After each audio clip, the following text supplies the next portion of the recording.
الله صلى الله عليه وسلم إن لله 99 اسما من أحصاها دخل الجنة. Sabda Rasulullah sallallahu alaihi wasallam, sesungguhnya bagi Allah Subhanahu wa taala itu ada 99 nama. Man ahsaha dakhala al-jannah. Barang siapa yang memilangnya dimasukkan ke dalam syurga Allah Subhanahu wa taala, insyaallah. Amin.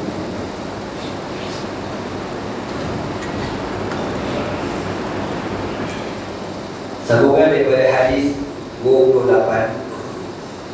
أعوذ بالله من الشيطان الرجيم. بسم الله الرحمن الرحيم.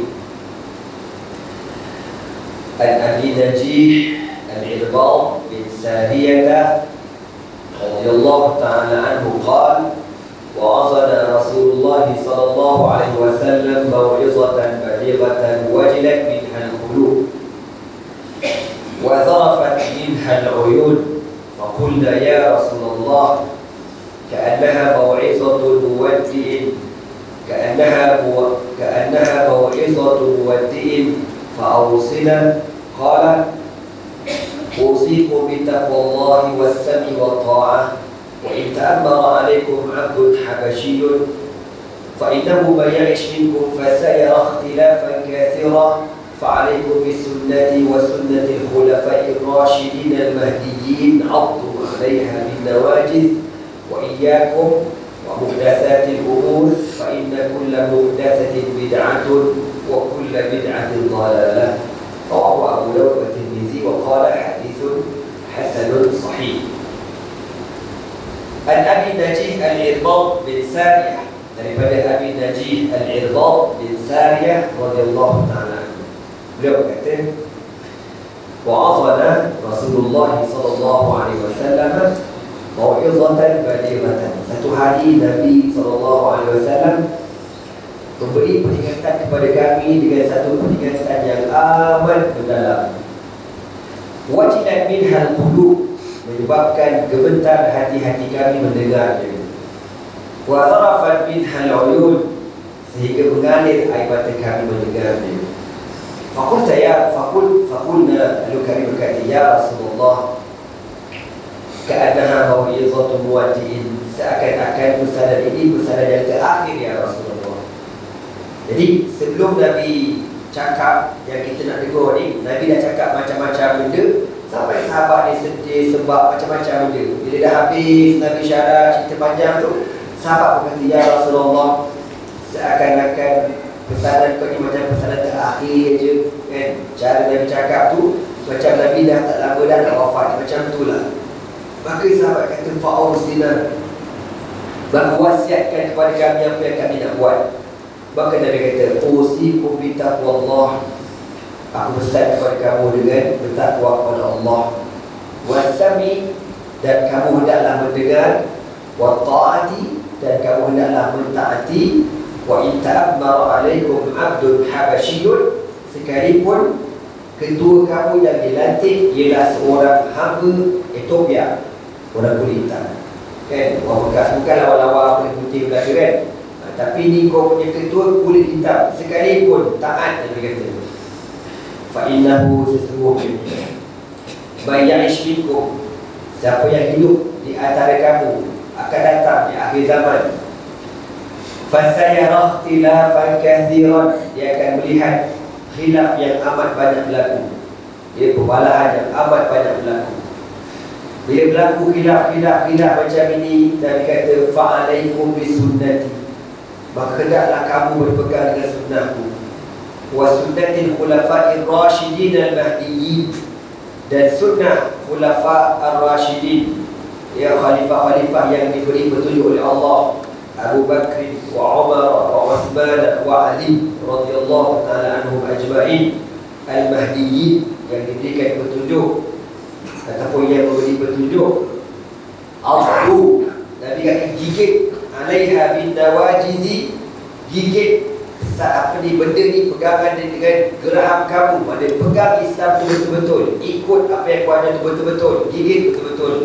Wa iyyakum, dan jaga-jagalah kamu, wa muhdatsatil umur, dengan perkara-perkara yang baru, fa inna kulla muhdatsatin bid'atun, Kerana setiap yang baru itu bid'ah, wa kullu bid'atin dhalalah, dan setiap bid'ah itu sesat. Okey, itu matan hadisnya, kita akan tegur syarahnya. Daripada Abu Najih Al-Irbad bin Sariyah radhiyallahu ta'ala, aslama qadiman, jadi antara sahabat Nabi yang veteran, orang lama, tapi kita jarang dengar nama dia. Okay? Sayyidina Irbad bin Sariyah memang jarang, tapi dikategorikan sahabat yang lama. Dan dia sendiri mengatakan ana rabiul Islam, ay rabi man aslama. Dia mengiktiraf dirinya orang yang keempat masuk Islam di antara para sahabat Nabi awal masuk Islam. Sayyidina Irbad, sahabat Nabi ramai tuan-tuan, berpuluh ribu. Berpuluh ribu tu, berpuluh ribu tak sampai belas, belas ribu, belas ribu lah sahabat Nabi ni. Jadi kita kenal Pak Awak je, Abu Bakar, Umar, Uthman, Ali. Itu pun kenal diri itu, dia tak kena suruh pun, berak lebih. Wa kana min ahli Sufah. Al-Irbad bin Sariyah ini antara sahabat-sahabat Nabi yang dikategorikan ahli Sufah. Ahli Sufah ni kita cerita orang-orang miskin yang duduk di kawasan Masjid Nabawi, yang merupakan orang kesayangan Nabi SAW. Nabi sayangkan geng-geng Sufah ini. Wahum zuhad min as-sahabah, dan mereka juga dikategorikan para sahabat Nabi yang paling zuhud. Fuqara, ghuraba, faqir, terasing. Ghuraba kan lagu dia. Ghuraba, ghuraba, ghuraba, ghuraba, ghuraba wartadawna. Boy, lagu dia boy. Jadi tuan-tuan, Ghuraba ni satu lagu yang dicipta oleh Ikhwan Muslimun masa dalam kita tangkap zaman Anwar Sadat, Jamal Abdul Nasir. Itulah yang jadi dalam penjara sebab lagu tu punca dia daripada hadis Nabi. Nabi kata apa? Bada al-Islamu ghariban wa sayaudu ghariban kama bada'a fatuba lil ghuraba. Nabi kata Islam itu bermula dalam keadaan terasing. Satu hari nanti Islam akan diasingkan, orang tak ikut Islam.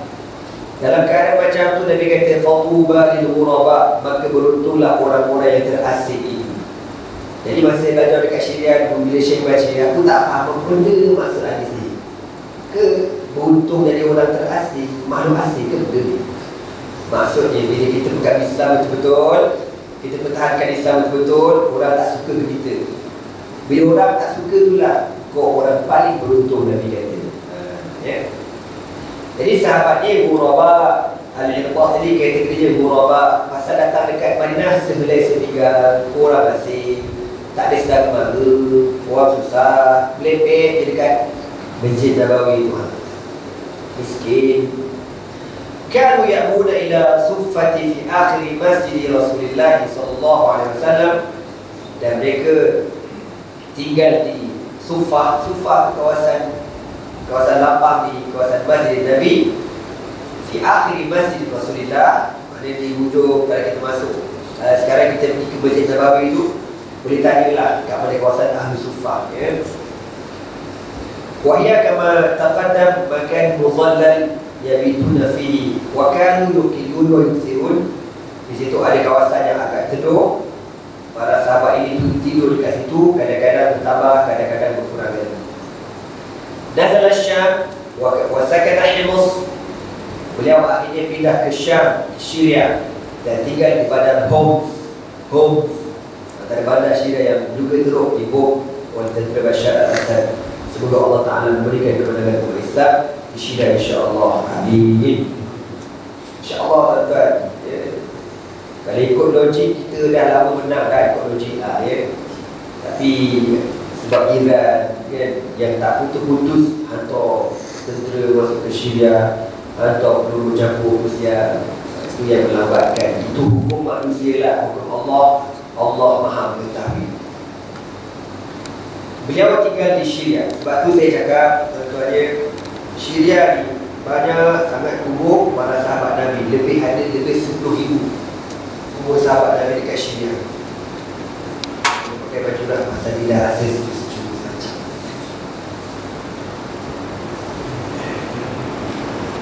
Saya walaupun duduk Syria lama tuan-tuan, saya musim sejuk, saya tetap tak tahan sejuk.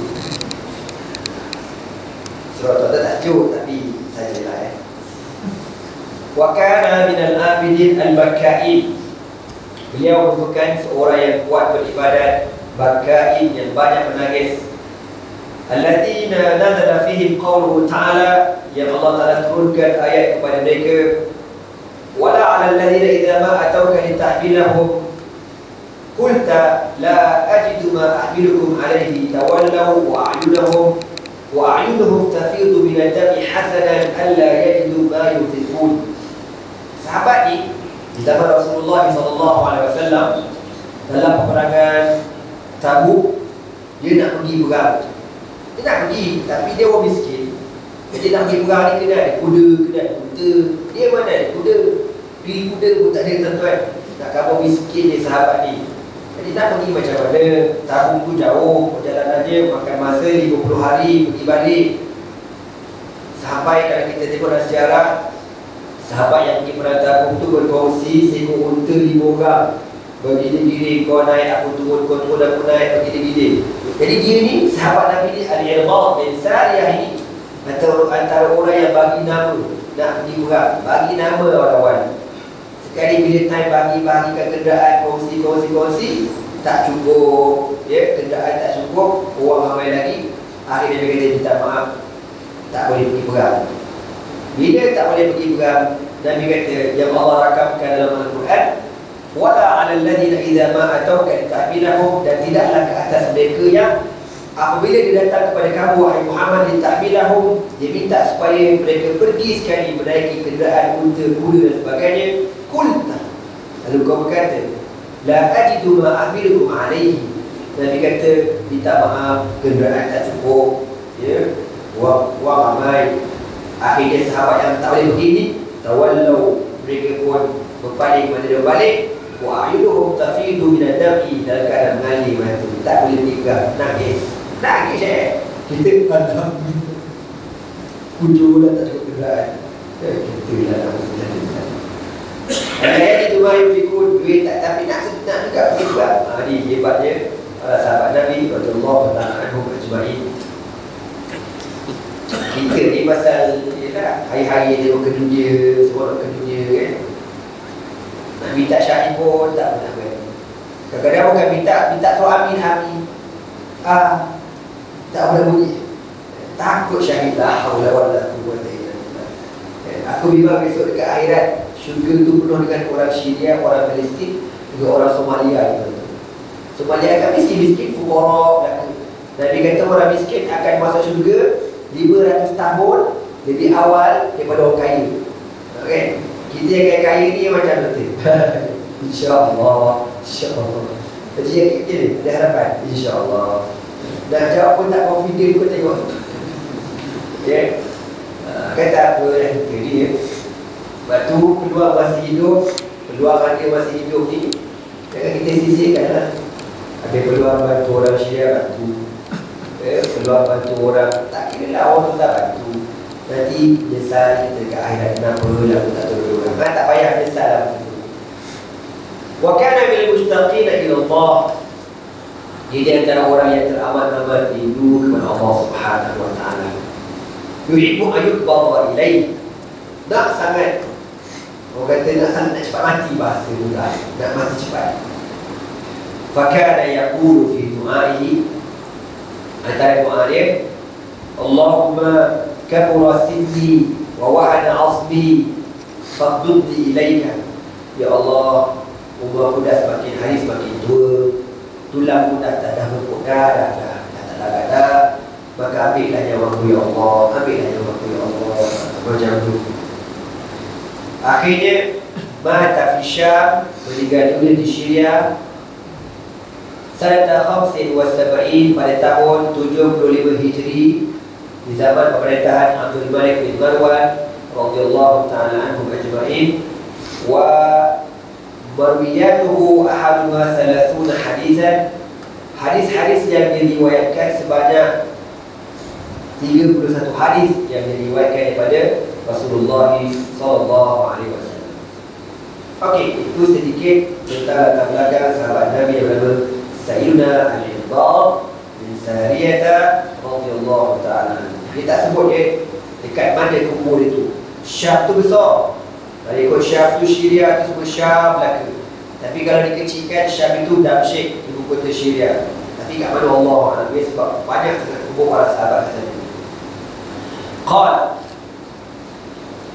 beliau kata, Rasulullah sallallahu alaihi wasallam menasihati kami dengan nasihat yang menggetarkan hati kami. Wa zarafat minha al-uyun wajidat minha al-qulub. Gemetar hati kami, mengalir air mata kami.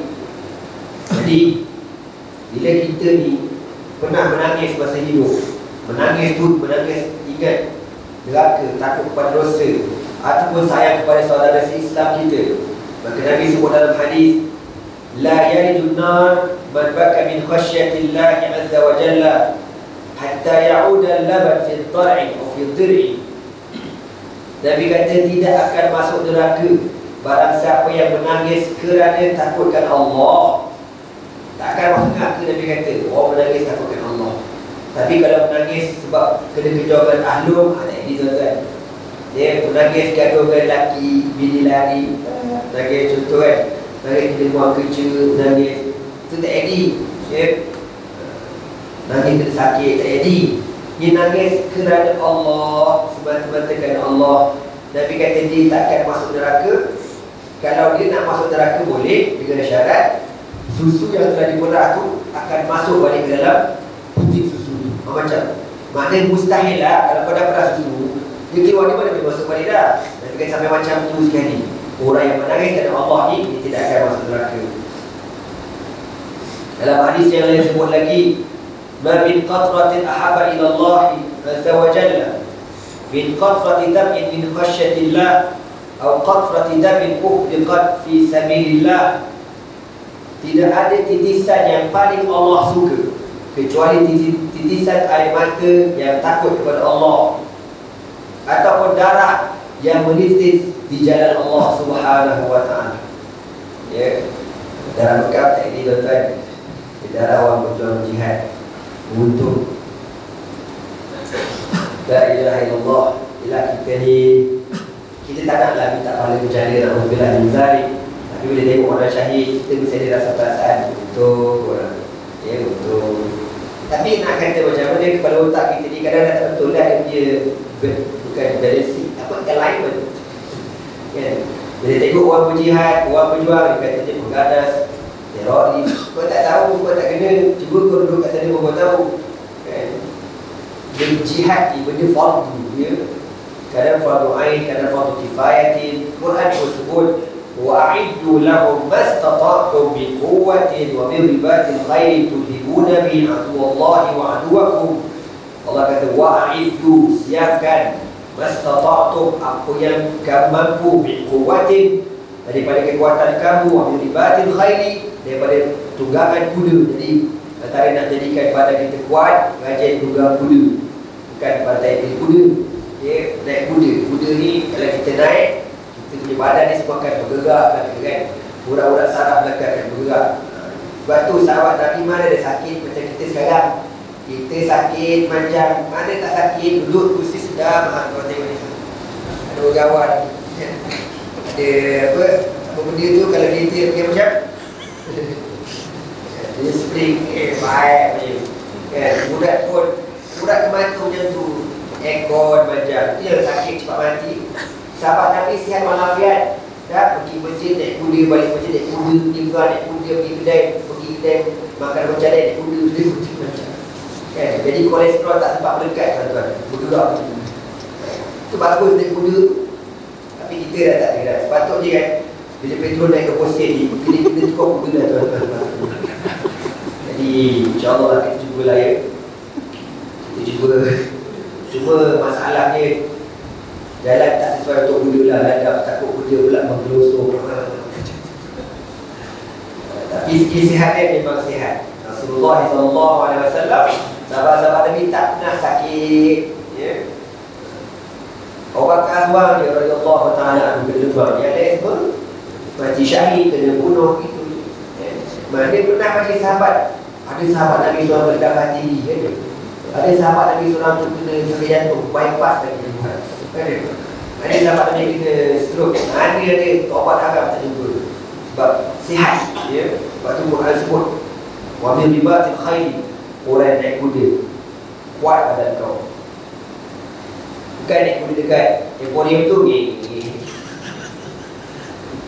lama dah tak ada emporium kan, dah budak banyak emporium.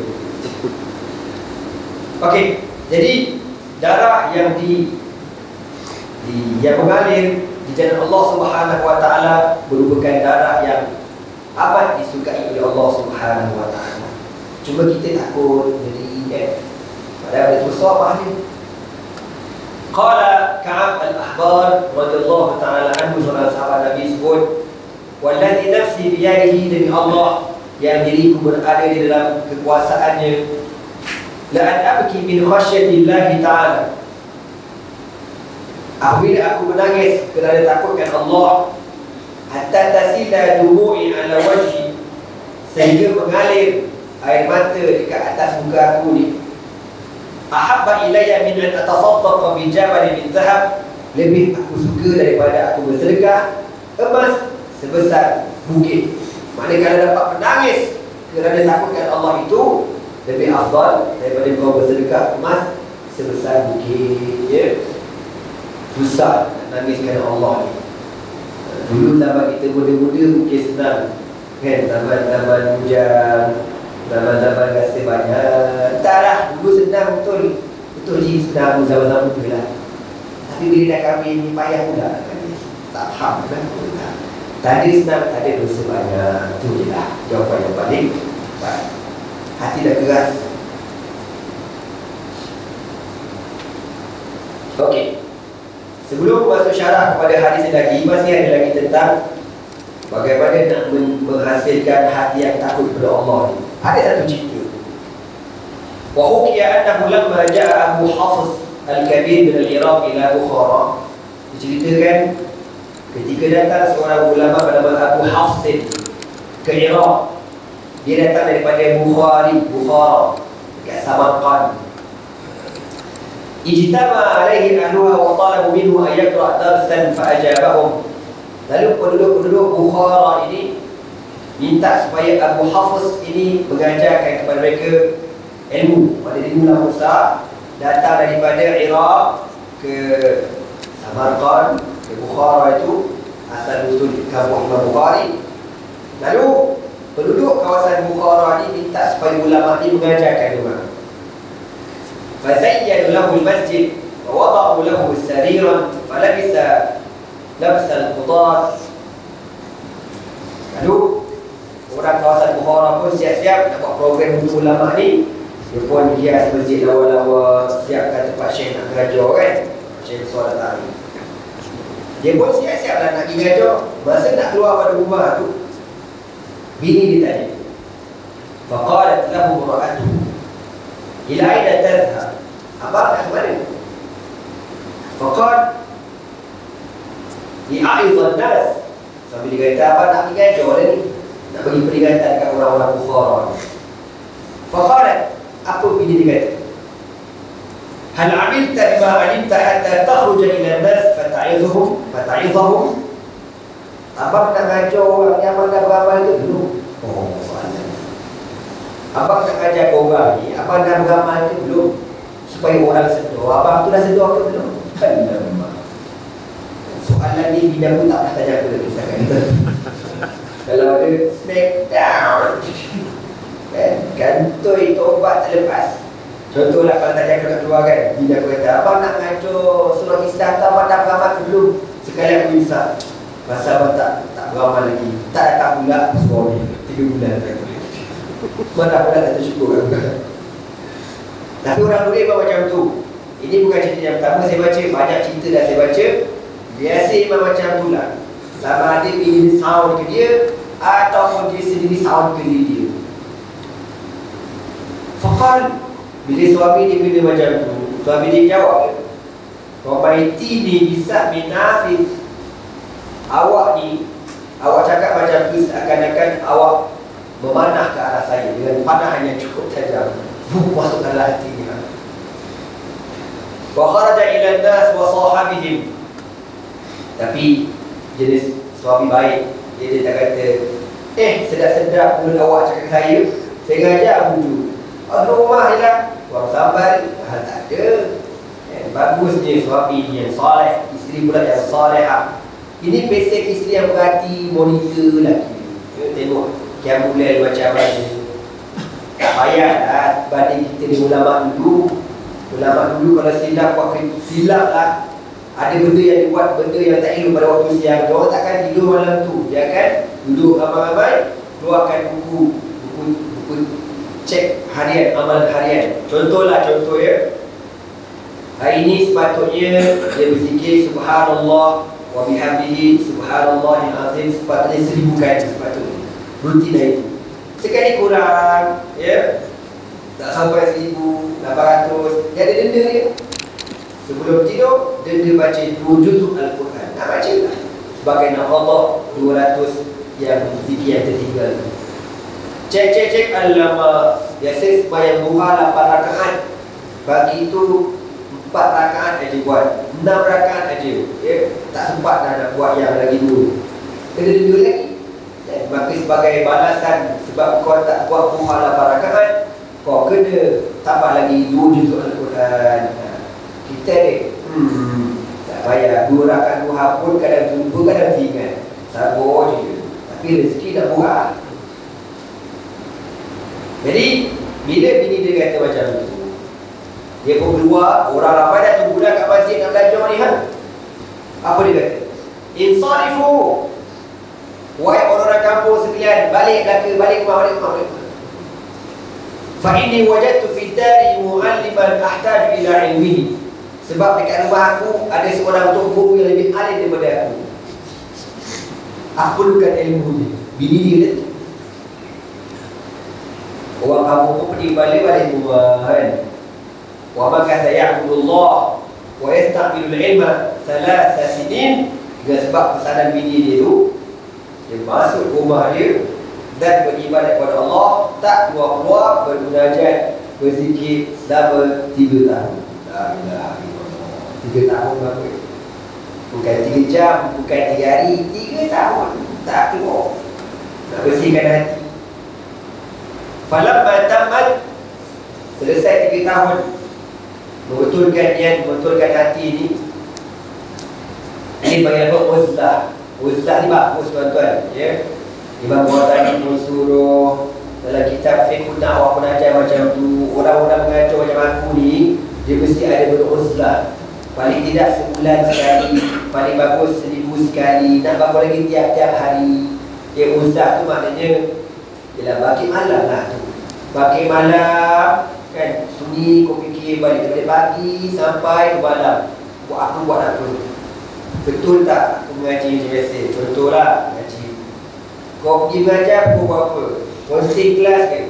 Lepas tu kau mengajar, kau bersembang, kau buat apa? Kan? Campur ikhlas tak ikhlas lagi. Lepas tu berhenti dekat traffic light. Sementara nak tunggu kereta lalu, awet lalu, kau tengok awet dulu. Muhasabah belaka je. Baik. Sebab tu wafil uzdati safa'us sarirati. Beruzlah itu boleh membersihkan hati kita, ya. Dituntut sangat beruzlah. Jadi kalau orang yang ambil bidang tasawuf, ilmu tariqah, kita bagi tarikat tu, bagus benda tu. Tapi jangan pula uzlah tak keluar-keluar. Tak jadi pula macam tu. Ya, sebab Nabi SAW bermasyarakat, Nabi beruzlah, Nabi bermunajat, tetapi Nabi berjuang, berjihad, menegur kemungkaran. Itu. Lalu ulama ni beruzlah selama 3 tahun. Macam Imam Ghazali lah. Tak boleh keluar ke kitab Ihya Ulumuddin. Berapa tahun dia beruzlah? Kalau tak silap anda 6 tahun. Namun itu lepas level tinggi sekali. Akhir dia pun fikir fikir-fikir selama ni aku buat kerja tak ikhlas, dia masuk hutan lagi. Sampai lah orang cari dia jumpa, minta dia keluar. Bila dia keluar kali itu, keluarlah kitab Ihya Ulumuddin.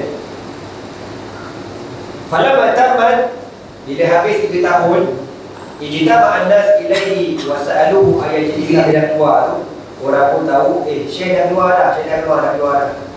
Di zaman-zaman ni zaman sufi buat tuan-tuan ya. Jadi orang pun kata, macam tuan guru boleh ngajar ke? Fasyawara ra'atahu faqalat hal amilta bima alimta? Qala alimtu aktsarahu. Lalu bila dia kata ke isteri dia lah, saya abang rasa abang dah khusus 3 tahun okey dah kan, boleh tak abang ajar? Bila dia kata, betul ke abang dah beramal ilmu abang ni? Betul ke dah beramal?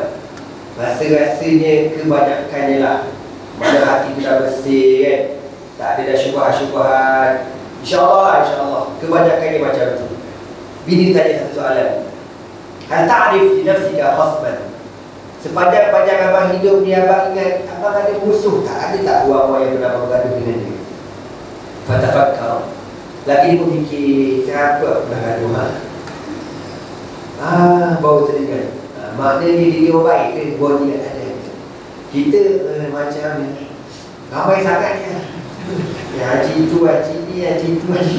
Ramai sangat yang kau gaduh, sampai tak ingat pasal. Lalu dia pun teringat, ada. Untuk atufu fil mazari. Dulu dekat cerita lama ni, ni masa dia uzah tu dah tengok 3 tahun tu, dia teringat satu benda. Dia masuk dekat satu kebun, fawajadtu buq'atan kuras fa'akhadtu gusbatan minha fa'akaltuha fala a'rifu li nafsi ghayra hadha. Lalu kat satu kawasan dia segera sebab dia lapar, nampaklah ada satu sayuran yang telah tertinggal tepi jalan, yang orang tercicir kuda. Dia pun ambil sayur dia makan. Aku rasa itulah silap aku, tak minta izin, tak tahu siapa tuan, jumpa tengah jalan dalam hutan. Apa isteri dia kata? Ardi khasmaka, abang cari dulu siapa tuan sayur, minta dia halal. Kalau tak, mana boleh beracok? Syubhat banyak dalam perut, dia kata tak boleh beracok. Aduh, kalau kita kira syubhat tuan-tuan, memang tak kacau dah kita ni kan. Makan macam-macam, chicken this, twist this, freeze this, tu makan. La haula wala quwwata illa billah. Makan ada orang makanan jin kan, so tulang kan makanan jin. Jin berarti je kurang ajar orang. Tulang pun belasan. Lepas tu belasan satu lagi kisah pokok. Jin kata, asap pun belasan kat kau juga. Dah mana aku punya, tengok seluar jin lagi lah. Alhamdulillah. Makan tulang kisah pokok pakai seluar jin. Payah gaul. Jadi bini dia kata, abang kena cari mana tuan sayur. Fatalaba sahib al-buq'a fawajadahu majusiyyan. Cari. Adalah kaedah cara dia. Akhir jumpa tuan sayur tu seorang lelaki beragama Majusi sebab api. Kalau kita ala orang kafir kira halal lah. Macam kebudak dulu kan, biasa hebat apa, buah limau dekat tok mekong. Boy, kau tahu je boy. Kau jangan minta aku tu buka aku belakang tu. Hebat buat apa, buah limau kat tok mekong, apple lah, benda lah, lepas tu kau tergajar tok mekong kan. Boy biasa buat kelam dulu. Jadi kalau kita masih kecil, keluar fatwa dah halal. Hebat itik Cina, hebat ayam Cina halal. Mana boleh, haram tak boleh. Walaupun dia Cina dia kan, tetap haram, tak boleh. Itik pun suka, ambil fatwa banyak pun tak tahu. Kafir, dia kata kafir. Sekali tengok-tengok tuan sayur ni kafir, majusi, fa'akhbarahu. Lalu Abu Hafiz ini minta dia halal, wastahallahu fala yaj'alhu fi hillin. Orang majusi dia kata, tak, aku takkan halalkan. Alamak. Faqala lahu laka alayya 10 dirahim. Okeylah, aku nak bayar berapa pun nak. 10 dirham cukup. Alah sayur adalah sayur lembut, tak sayur benda sekali Allah. Nak bayar dengan harga 10 dirham. Banyaklah 10 dirham kan. Dirham kan di perak. Faqala lahu ahluhu. Faqala falam yaqda dhalik. Tak, 10 dirham pun aku tak terima. Tapi nak juga minta halal. Ni orang bercermat. Faqala alayya 10,000 dirham waj'alni fi ilmi. Kalau kau tak nak 10 dirham, aku gandakan 10,000 dirham. Yang penting kau halalkan aku. Benda halal ni bukan boleh main-main. Minta juga 10,000 dirham. Apa kata lelaki Majusi ni? Hatta astadinu ahli baiti. Aku kena tanya keluarga dulu. Macam mana sini? Warak juga dulu-dulunya. Faqala lahu ahluhu. Dia pun balik sembang dengan keluarga dia. Ada orang ni, kan, orang Islam ni, dia minta halal. Dia sebab dia makan sayur aku, dia nak bayar 10,000 dirham. Apa pendapat keluarga tersebut? Apa kata keluarga ni, tuan-tuan? Inna hadha din haqqun hatta yu'tiyaka rajulun 10,000 dirham li ajli huzmati turathin fadkhul fi dinihi. Keluarga dia kata apa? Kalau macam itulah orang tu, semata-mata dengan sebab sayur buruk tu dia nak bayar kau 10,000, dengan sebab nak minta halal, sudah tentu lelaki ni orang baik, agamanya betul, masuk dalam agama ni. Terus masuk Islam, terus keluarga dia masuk Islam. Fa'akhbar al-majusi ba'd al-majus fa'adkhala fi dinihi. Akhir Majusi dan keluarga dia masuk Islam. Dia minta halal dia masuk Islam tak ke? Dia pun cerita. Akhirnya fa'atba'ahu sab'una minhum, seramai 70 keluarga Majusi masuk Islam dengan sebab dia Abu Hafs. Waja'u hatta waqafu ala babi Abi Hafs. Ana cerita pasal orang Muslim, tuan-tuan. Bahawa ni kita ada roadshow ceramah Bahau Melaka, tu balik Jengkreng tu. Sampai kat Melaka, time kita lepas ceramah, kita buat kutipan derma untuk Syria. Sekali tak semena-mena datang orang India, budak muda India, bawa sama surat, Ustaz, ini saya kumpul daripada keluarga saya, orang kampung saya, kampung Gasim, untuk rakyat Syria. Aku tengok je dia ni, tak pernah kenal, tak pernah jumpa. Ini India Muslim ke Hindu ke, aku tak tanya masa tu lah. Tapi cara dia cakap tu macam dia bukan orang Islam lah. Dia bagi duit, dia kata terima kasih dan banyak, sama-sama kita kena tolong, sama-sama kita kena. Lepas tu ada orang balik rumah, buka Facebook, dia tegur, nama dia Arash Pakrash. Arash macam tu lebih kurang lah. Nama pun macam je kata. Aku pun sembah, terima kasih, sembah. Matulah akhir, minta maaf nak tanya, saudara ni Muslim ke? Kata jawab, minta maaf Ustaz, saya Hindu. Orang Hindu pun reti kutip derma untuk Syria, tuan-tuan. Tak malu kita. Hindu je, Hindu kat Lepak, bukan kapal. Kapal dekat Meru, tuan-tuan. Ya. Tapi dapat insya-Allah kita doalah supaya Allah buka pintu hati dia dan keluarga dia untuk Islam, insya-Allah. Amin. Dia masuk YouTube ceramah dia tengok ceramah. Tu. Ada tak kenal, tak sangka-sangka dia bawa sabu surat untuk orang Syria, untuk dia. Saya ada di sini, gila. Sungguh ni. Subhanallah. Jadi bila Allah Taala berkata. Jadi orang Majusi ni masuk Islam 70 warga masuk Islam. Wajahu hatta waqafu ala babi Abi Hafs fa khafa min kathratihim fa qalu a'rid alaina al-islam fa aslamu kulluhum thumma jalasa wa takallam awalan bi hadhihi hikayah rahmatullahi ta'ala alaihi. Itu cerita. Jadi kan orang Majusi ni dia bawa anak-anak dia jumpa dengan Abu Hafs. Abu Hafs ni tak tahu yang Majusi ni dah masuk Islam. Dia takut, alamak ramailah pula kaum dia dah turun. Kan dia kan, dia pun tak settle lagi kan, tak nak settle pasal sayur tu. Pasal aku datang ramai-ramai nak nasah aku ke? Tak lah, nak masuk Islam. Dia pun Islam kan. Dan lepas pada dia Islamkan tu, barulah dia boleh mengajar dekat Bukhara. Dan sebelum dia mengajar, tuan-tuan, dia cerita ni kepada anak murid dia. Macam mana aku cerita dulu tadi lah. Takkan aku nak ulang balik.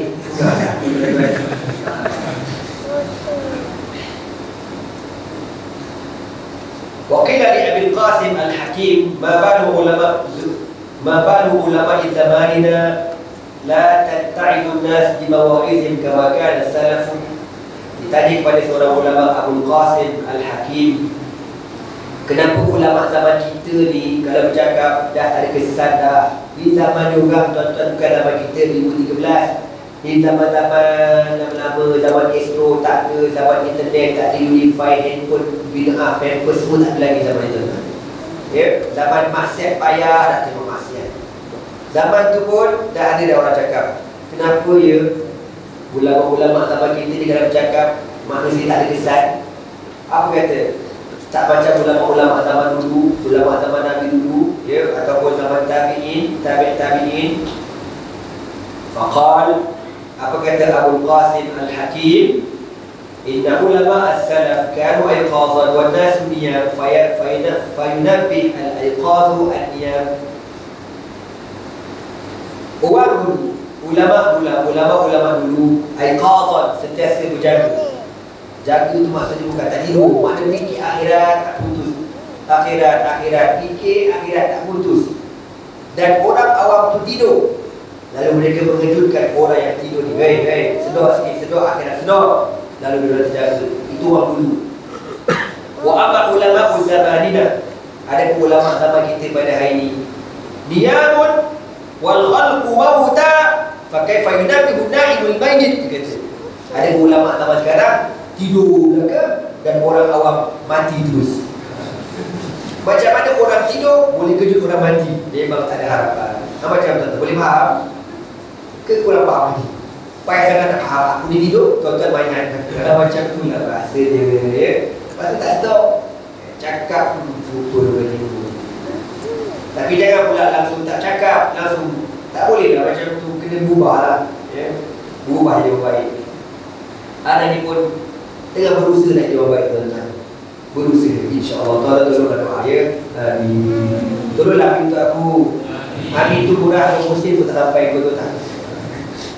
Okey, tuan-tuan. Jadi ulama dulu jaga masyarakat dia tidur, dia pun kejukan. Jangan buat jadi haram, jangan buat gini. Ingatkan hari akhirat. Jaga. Ulama sekarang tidur, orang awamnya mati. Macam mana nak jaga? Dia memang tak jaga lah. Yang dia tidur, dia mati. Selesai. Jadi Rasulullah SAW pesan kepada kami. Nabi kata, usiku bitaqwallahi azza wa jalla. Aku pesan kepada kamu, yang pertama sekali, bertakwa pada Allah Subhanahu wa taala. Takwa ni semua tahulah, sehingga menjadi rukun dalam rukun khutbah. Takkan sah khutbah kecuali mesti disebut ittaqullah ataupun ittaqu rabbakum. Mesti ada lafaz ittaqu, mesti ada. Kalau tak ada, tak sah khutbah kita. Saya ingat masa saya ambil belajar kat Syria dulu, bila saya nak balik, saya bagi buku kat Syekh, minta Syekh pesan doa. Sama je pesanan dia orang. Dia kata, ya Nasbi, ittaqillaha haitsu ma kunta. Takutlah kepada Allah di mana saja kamu berada. Itu pesanan. Jumpa seorang lagi, ittaqillah fa inna taqwa, apa dia kata, ra'sul mal. Macam tu dia kata, ya. Takutlah kepada Allah sebab ketakwaan itu merupakan modal yang paling besar sekali. Semua takwa belaka. Lepas tu, alaika bil ikhlas wa sidqi ma Allah. Buat kerja ikhlas dan benar kerana Allah Subhanahu wa taala. Sebab itu pesanan Rasulullah SAW. Sayyidina Abu Bakar As-Siddiq radhiyallahu taala anhu sebelum meninggal dunia, dipanggil Umar bin Khattab. Lalu Abu Bakar lantik Umar jadi khalifah. Lalu Umar kata, wahai Abu Bakar, nasihatlah aku. Apa kata Abu Bakar? Ya Umar, ittaqillah, takutlah kamu kepada Allah. Itu Umar. Umar ni tuan-tuan. Nabi kata, lau kana an-nabiyyu ba'di lakana Umar. Kalau ada Nabi lepas pada aku, Umar orangnya. Tak ada Umar tu pun, Abu Bakar kata takut kepada Allah. Kita jangan cakap lah, ya. Lepas tu apa kata Abu Bakar? Ingat wahai Umar, sesungguhnya Allah Ta'ala tu ada hak yang mesti kau tunaikan. Hak pada waktu siang dan hak pada waktu malam. Itulah sembahyang di waktu. Umar Al-Khattab, manusia yang setan tak nak lalu dekat lorong yang dia lalu. Setan takut dengan dia. Masih lagi dipesan, jaga sembahyang wahai Umar. Kan? Kita sembahyang lantak kau le. Aku dah tak larat bil. Ya seru anak-anak hang bayang. Lantak kau. Nak masuk neraka. Kadang biar je. Bapak biar. Kan ada tak sembahyang tengok television, main game. Sembahyang buka aja. Kau ambil kuatan, kau sesak belakang dia. Sembahyang! Dengan dia kan. Tapi tengoklah kalau budak tu dah 10 tahun ke atas, kau belasak, janganlah belasak tu hati. Kan, sikit-sikit dah lah. Okey. At-taqwa yang pertama Nabi kata. Yang kedua, was-sam'i wa ta'ah. Dengar dan taat kepada pemerintah. Tetapi kena ingat, la ta'ata li makhluqin fi ma'siyatil khaliqin. Tidak boleh mentaati makhluk kalau dia ajak buat maksiat. Taat pemerintah ni bersyarat. Ya, kalau pemerintah bagus, boleh kita taat. Kalau pemerintah tak bagus, buat benda tak betul, benda zalim, wajib tegur dengan dia. Sebab itu pilihan raya tu tuan-tuan ulama kata, antara cara mencegah kemungkaran yang dilakukan oleh pemerintah, itu cara kaedah menegur pemerintah dengan cara kau tak markah diorang. Itu cara tegur sebenarnya ulama kata. Cara menegur kemungkaran yang mereka lakukan. Nak cakap mungkin payah, mungkin tak berani, takut kena tindakan, kena post pula. Kena posting transfer. Lebih kurang transformer lah, lebih kurang macam dia takut tidak ke Sarawak ke lagi mana Afrika Selatan ke kan, Zulu ke kan, Amazon ke kan. Kita pun takut, nak cakap tak berani. Masa pilihan raya tu lah, masa nak tenggur pun, itu antara cara kaedah mencegah kemungkaran. Itu memang ulama Azhar pun sebut benda tu tuan-tuan. Jadi benda yang tak betul jangan tahan. Tapi tuan-tuan, kita kena ingat, saya ni duduk dalam perjuangan Islam lama, alhamdulillah, alhamdulillah. Kenapa kita tak buat revolusi? Sebab Islam tak benarkan revolusi ni. Kemungkaran yang kerajaan buat pada hari ini, boleh tak kita lawan dengan senjata? Hukumnya haram, tak boleh. Hukumnya haram, tak boleh.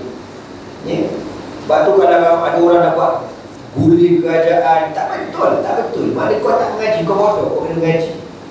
Kalau kau guling kerajaan, jadi mudarat lagi besar lagi, macam ada Mesir lah kepada ini. Guling kursi tu apa ini? Ngapal 37 Al-Quran. Kan? Si Husni Mubarak tu masa dia jatuh bukan dengan sebab digulingkan, pilihan dia. Bukan pasal digulingkan, pilihan dia. Guling ni memang Islam tak benar kan? Tak dibenarkan. Kecuali kalau pemerintah tu secara terang-terang kufur kepada Allah. Contoh dia kata, sembahyang tak wajib. Siapa kata sembahyang wajib? Buat masa sembahyang. Laku ni. Itu kena lawan. Apa puasa-puasa? Inilah menyebabkan orang Islam lembik, tak bermain, tak ada kualiti, tidur panjang, tak payah puasa lah. Oh, dia kata macam tu. Apa wajib lawan dia? Kan? Tapi kadang kita okey, cik, dia macam Ustaz. Okey, itu maksud aku, dia tak kacau lah apa tu kan? Yang tak okey boleh tanya aku lah. Aku snack down je lagi.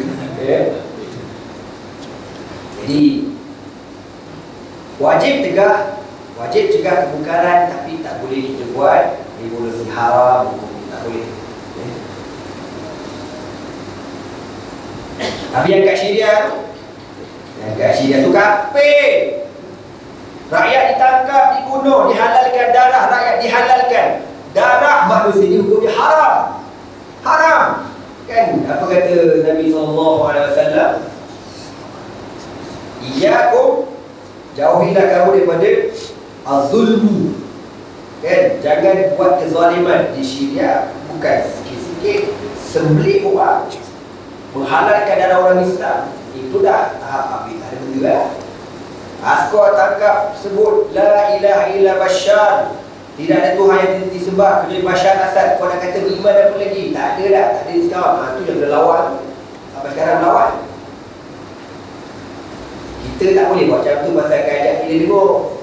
Kan? Perempuan dia dengar juga, walaupun dia kadang dia pekak-pekak dan kodoh dia dengar juga kadang-kadang. Jadi Nabi kata Wa in ta'ammara 'alaikum 'abdun habasyi.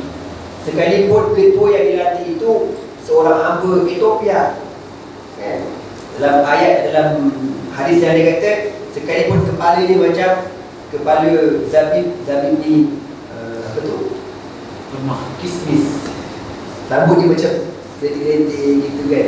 Memang tak handsome lah. Dalam hidup kepek, itu bibir tebal kan. Tak legam pun buncit. Sekali jadi Perdana Menteri contoh. Dia apalah buah sangat ke menteri aku kan. Wajib taat dia, Nabi kata. Dengan syarat dia tak ajak kau buat maksiat. Dia beriman pada Allah, wajib taat. Tapi tak pernah melakukan dalam cara macam tu ya. Dan Nabi pun ajar kita tidak ada beza warna kulit. Hitam putih, yang penting ialah takwa kepada Allah Subhanahu wa taala. Sebab dia kata bila kau lawan, kau tentang dengan senjata akan menimbulkan fitnah. Fitnah yang besar lagi. Sekalipun yang nanti itu hamba, tapi tak berlaku benda tu ya. Pernah berlaku kerajaan Mesir ini diperintah oleh raja perempuan. Wa tawallat mulka Misra aidan jariyatun yuqalu laha syajaratud dur. Wa lam yali Misra fil Islam imra'atun qablaha wa aqamat fil mamlakati 3 ashhur fa waqa fi sultanatiha ittirabun. وأرسل الخليفة المعتصم يعاتب أهل مصر في توليتها فتزوجها الأمير عز الدين ابن التركماني ونزل له عن السلطان. Pernah berlaku sejarah kerajaan Mesir diperintah oleh raja perempuan bernama Syajaratud Dul. Nama perempuan itu Syajaratud Dul, pokok permata nama dia. Tak pernah dalam Islam sebelum pada ini negara Islam di bawah pemerintahan seorang raja perempuan di Mesir zaman itu. Tapi tak tahan lama, 3 bulan sahaja. Tapi anda pernah baca tulisan orang kata ini membuktikan orang perempuan boleh jadi pemerintah? Tak betul je.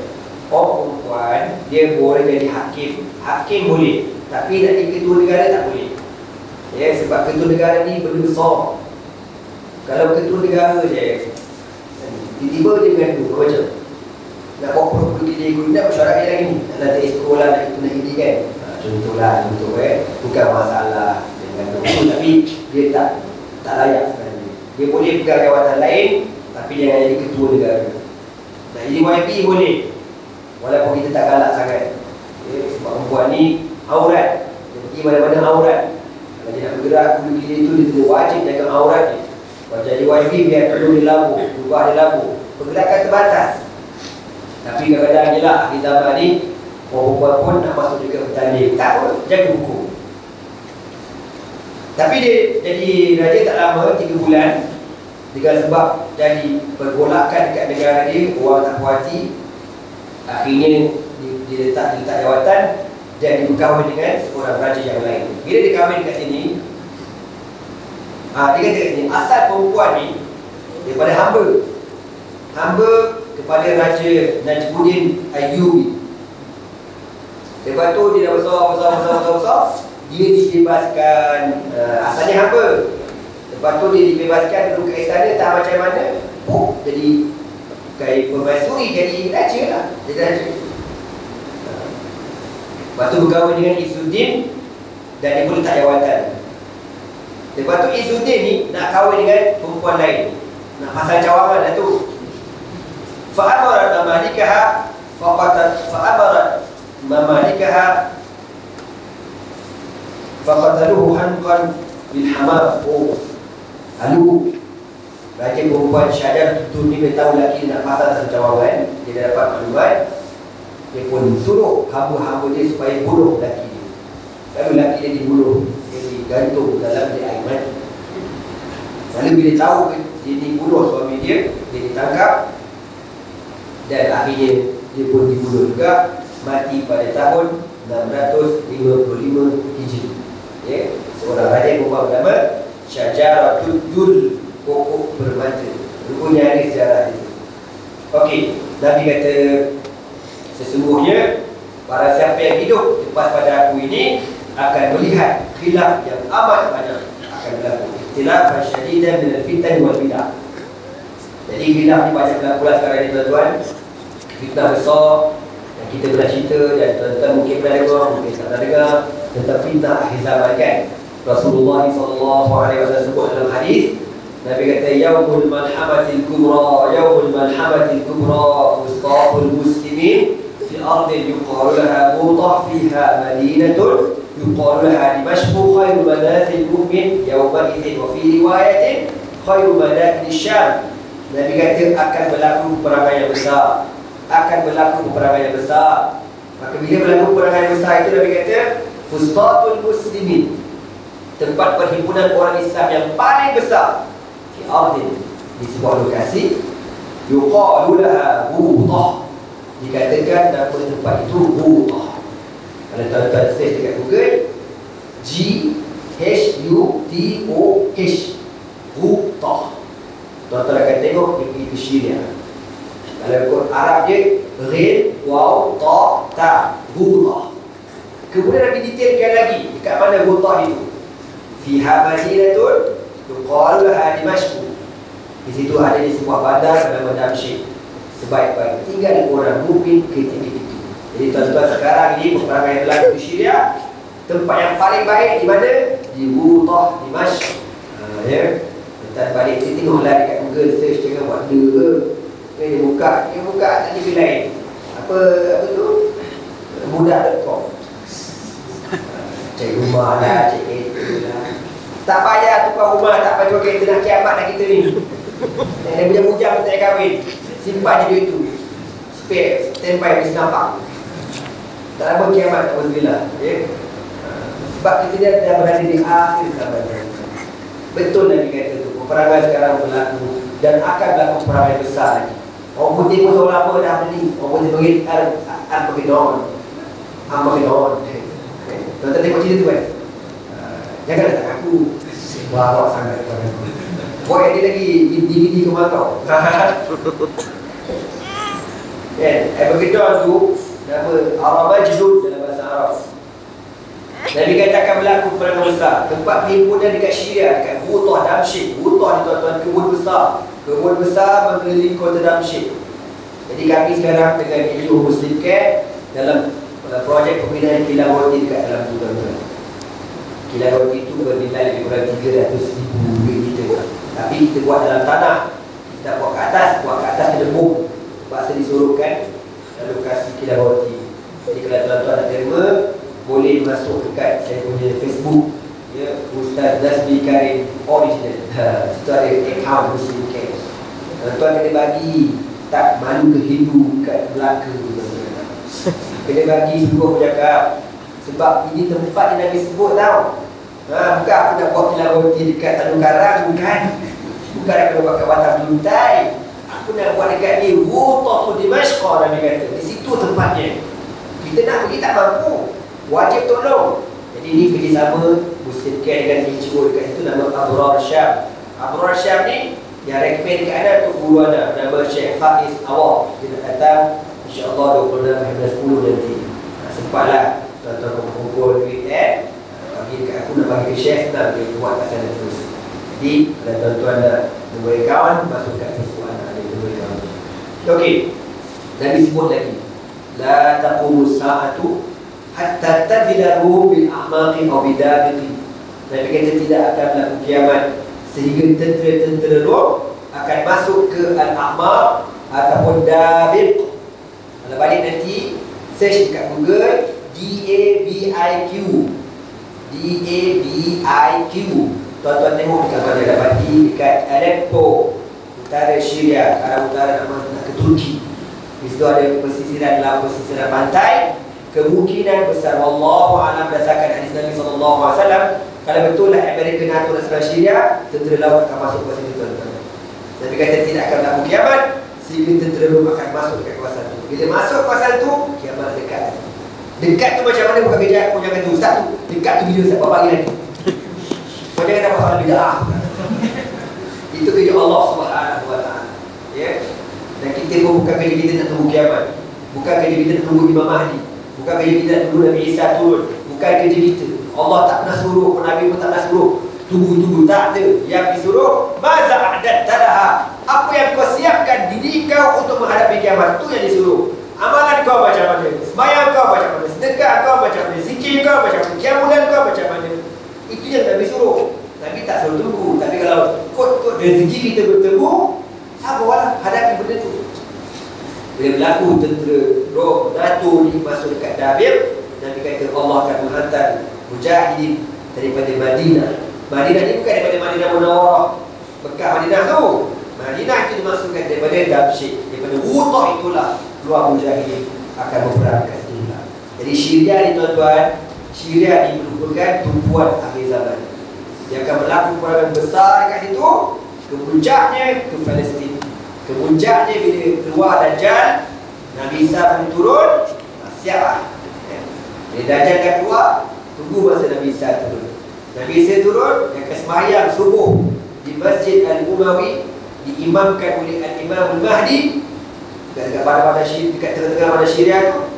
Di situlah mereka akan bergerak membunuh Dajjal sehingga masuk ke Palestin, dan Dajjal akan dibunuh di Babuluddin di Palestin. Dajjal dia keluar daripada Isfahan, Iran. Yang follow dia 70,000 Yahudi. Ini semua yang benda-benda yang Nabi sebut, dan sebahagiannya memang dah nampak pada hari ini. Memang menjadi tumpuan Syria pada hari ini. Berpegang. Maka Nabi kata, kamu akan melihat khilaf yang amat besar berlaku di akhir zaman besok. Bila dah tengok khilaf berlaku, fa'alaikum bisunnati, maka hendaklah kamu berpegang dengan sunnahku. Sunnah Nabi SAW. Kemudian wasunnati khulafa'ir rasyidin al-mahdiyyin, kemudian berpegang dengan sunnah cara yang diajar oleh al-khulafa'u al-arba'ah, Abu Bakr wa Umar wa Utsman wa Ali radhiyallahu ta'ala anhum ajma'in. Tak macam Syiah seorang baca, ahli seorang radhiyallahu ta'ala anhu. Ada dapat satu video Syiah tuan-tuan. Syiah kata apa tahu? Tak sepatutnya Abu Bakar dan Umar tu ditandang dekat Nabi. Itu Syiah Melayu. Tak sepatutnya kata. Sepatutnya orang lain lebih layak dekat situ. Khomeini, kenal Khomeini kan? Imam Khomeini. Bukan Imam Surau, Imam Khomeini ni tuan-tuan, dia punya level apa tahu? Pengganti Imam 12 yang hilang dekat Iraq, yang tak keluar-keluar ke lubang. Kita syiarkan ada 12 imam dia kan. Yang ke-12 nama Hasan bin Muhammad bin Hasan al-Askari. Dia tak keluar-keluar lagi ke lubang tu. Jadi sementara waktu dia punya naib dia siapa? Imam Khomeini. Khomeini jahat. Biarlah orang nak kata aku tak betul, aku tetap pertahankan Khomeini jahat. Sebab saya tahu tuan-tuan, saya baca kitab karangan dia. Dia kata dekat sahabat Nabi apa tahu? Dia kata innal tuhmata apa dia kata? Innal tuhmata alladhi qala al-muslimun anna al-yahud wa an-nasara harafu al-kitab qad athbatu ala haula'i as-sahabah. Tuduhan orang Islam yang mengatakan bahawasanya orang Yahudi, orang Kristian mengubah-ubah Taurat dan Injil. Itu kan ada Quran sebutkan. Orang Yahudi, orang Kristian ni mengubah-ubah kitab-kitab Taurat dan Injil ikut suka dia. Benda perbuatan ni ada pada para sahabat Nabi. Dia tuduh sahabat Nabi ni sama dengan Yahudi dan Nasara. Nak kata baik lagi. Sebab tu kalau ada orang yang masih kata Khomeini tu baik, elok-elok je lah kepada dia tu. Itu paling regal lah. Nak keras ni, smack down ni. Jangan saya semua.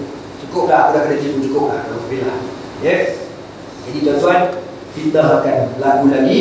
Maka Nabi kata, pegang betul-betul sunnahku dan sunnah khulafa al-arba'ah dengan pegangan yang amat kuat. Jangan kau lepas, jangan kau tinggal 4 orang ni. Jadi 4 orang ni tuan-tuan, macam-macam benda yang dia buat.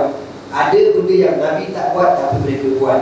Contoh macam Sayyidina Umar bin Khattab radhiyallahu ta'ala anhu. Sebenarnya contoh sebenarnya masa Nabi wafat, sahabat sembahyang seorang-seorang tahu. Seorang masuk sembahyangkan, lepas tu keluar. Seorang lagi masuk sembahyang, lepas tu keluar. Seorang one by one. Zaman Nabi tak ada sembahyang jemaah sembahyang ni. Bila start sembahyang berjemaah zaman Umar bin Khattab radhiyallahu ta'ala. Mulakan sembahyang secara berjemaah. Okay? Sembahyang terawih pun kita tahu cerita ni kan. Zaman Nabi buat, lepas tu Nabi buat rumah senyap-senyap kan. Sahabat pun sembahyang sendiri. Zaman Umar boleh kumpul orang sembahyang ramai-ramai. Sebab tu Syiah tak ada sembahyang tarawih. Syiah tak suka tarawih ni. Pasal dia kata ni cintaan Umar, dia kata. Dia orang paling benci dengan sahabat Nabi dua orang. Abu Bakr, Umar radhiyallahu anhu. Jadi tuan-tuan, kita ambil lagi lah cerita ni. InsyaAllah pada umur kita sambung lagi berkenaan dengan yang hujung sekali. Yang hujung sekali ni dia panjang sikit kan.